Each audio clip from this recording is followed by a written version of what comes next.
Knowing what to eat for diabetics is one of the most frequently asked questions I received.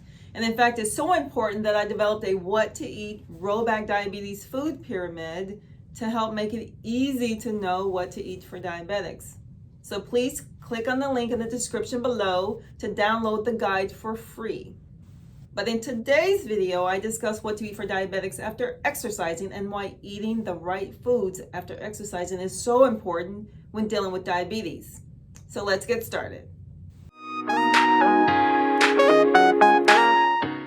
You know, I'm always talking about how important it is to just get moving on your journey to roll back diabetes. And one of the main reasons why it's so important to get moving is because exercise and insulin both do essentially the same thing. That's right, they both actually help to escort glucose and fatty acids out of your blood and into your muscles to use for fuel and energy when exercising. Now, by exercising, your blood glucose and triglyceride levels can drop very quickly.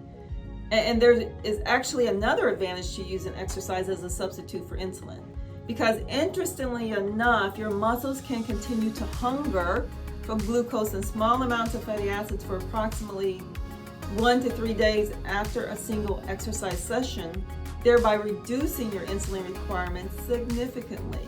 So let's talk in a little more detail about what happens to your body after you exercise, okay? So right after you exercise, your body continues to experience an afterburn in 2 phases. Now, unlike insulin, exercise ushers glucose and fatty acids into your tissues not only during your exercise session, but for many hours afterward, resulting in an afterburn that can last for 24 to 72 hours, believe it or not, depending on the duration and intensity of your exercise session. Now, in the immediate few hours following your exercise session, your muscles enter the phase 1 afterburn. This is when your muscles are at their most insulin sensitive state. In the stage 1 afterburn, your muscles can absorb glucose from your blood either without the use of any insulin or using only small amounts of insulin.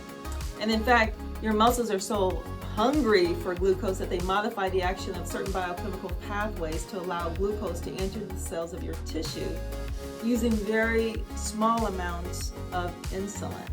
So do this. Think of phase 1 afterburn as a short window of opportunity to eat carbohydrate-rich meals when your muscles are eager and ready to absorb large amounts of glucose using small amounts of insulin. Now, during the phase 2 afterburn, your insulin sensitivity is still higher than it was before you started your exercise session, but it will start to slowly decrease toward your pre-exercise level. Also, approximately 1 to 3 hours following your exercise session, your body's need for insulin will begin to increase once again as your muscles begin to readapt to their normal biochemical state. So during the phase 2 afterburn, although your insulin sensitivity will not be as powerful as it was during the phase 1 afterburn, your insulin sensitivity will still be dramatically higher than it was before you began exercising. Now, during the phase 2 afterburn, your muscles are still capable of absorbing large amounts of glucose for smaller than normal amounts of insulin because your exercise session has caused an increase in your insulin sensitivity. So just know that your insulin sensitivity begins decreasing from the moment you stop exercising and falls rapidly in phase 1, then it decreases less rapidly in phase 2. But you can see that exercising is a powerful tool at your disposal for increasing insulin sensitivity. However, it's still important to note that even performing frequent, long duration or high intensity exercise is less powerful at improving your insulin sensitivity than eating a low-fat, plant-based, whole food diet. So with that, be sure to avoid the temptation of thinking that it's possible to out-exercise a nutrient-poor diet by simply exercising, because the work performed during exercise cannot cancel out the effects of poor nutrition. Now, although exercise is extremely effective in sensitizing insulin, the quality of your diet is the most important indicator of your long-term metabolic health. So let me say that again. The quality of your diet is the most important indicator of your long-term metabolic health. So after exercising, it's important to eat a meal that's carbohydrate rich, nutrient dense, and overflowing with micronutrients, especially antioxidants. Eating antioxidant-rich plant-based whole foods within 1 to 3 hours of exercise is extremely beneficial. Anti-inflammatory compounds accelerate the rate of repairing muscle tissue. They help reverse oxidative damage to blood vessels and sort of soak all your tissues like your liver, your brain, and kidneys in an anti-inflammatory like bath, thereby reducing inflammation all over your body. So be sure to eat post-workout meals that include your fresh fruits, all varieties of beans, all varieties of lentils, green peas, quinoa, brown rice, millet, farro, sweet potatoes, purple potatoes, butternut squash, acorn squash, or corn.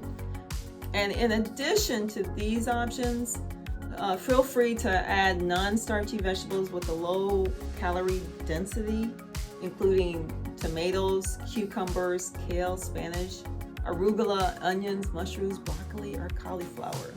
And don't forget to add spices like your turmeric and ginger to your post-workout meals to increase the anti-inflammatory power of your meal.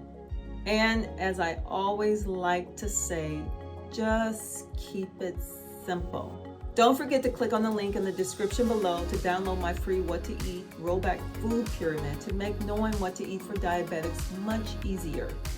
Also, take note that depending upon your own level of insulin sensitivity, each person's body may respond differently. So it's important to monitor your blood glucose levels and see what type of effect you observe as you change what you eat. And as always, never forget that you are your own best health advocate.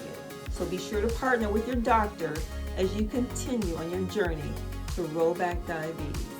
Also, please do me a favor and click on the button below to subscribe to my YouTube channel. Then click on the notification bell to receive a notice whenever any of my upcoming videos are uploaded on YouTube. I'll see you next time.